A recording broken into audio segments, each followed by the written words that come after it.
Bihar police के 2 जवान से ये कहूंगा कि आप 2 जवान को डिप्टी यहाँ लगा दें। बहुत बहुत धन्यवाद दिहल चाहब आदरणीय गार्जियन रामदयाल महतो जी के आशीर्वाद प्यार स्नेह से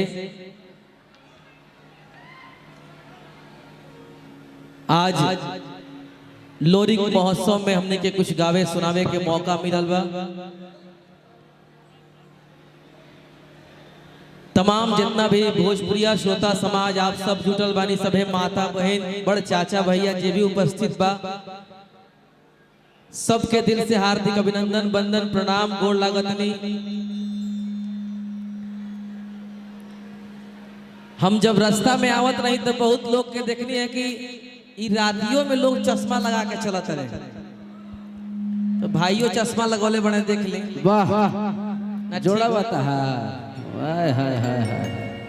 सनी देओल लागत रह। दरभंगा जिला में आके पता चलल कि भाई रातियों में लोग चश्मा लगा के देखेला।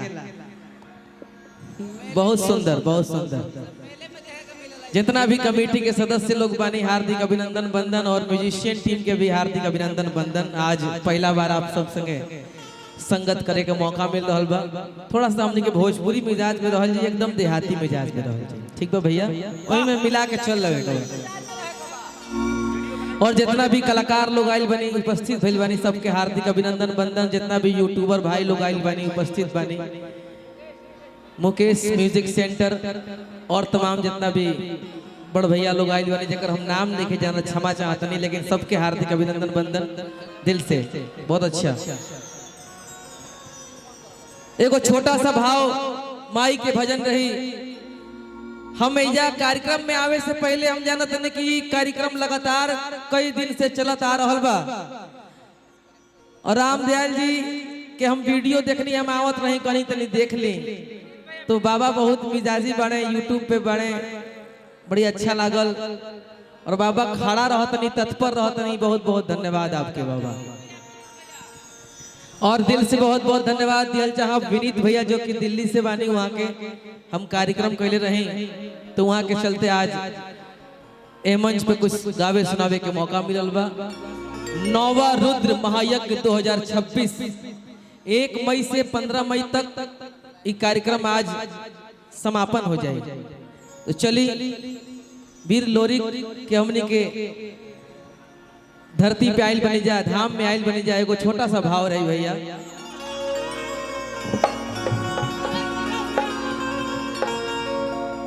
महतारी महान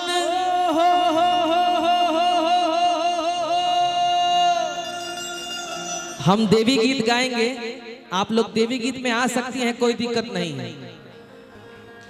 अपना अपना जगह देख लीजिए। हाँ देवी गीत में, हाँ 2 लोग हैं और लोग हैं, 2 लोग हैं। अच्छा, महतारी महान जहान कहे,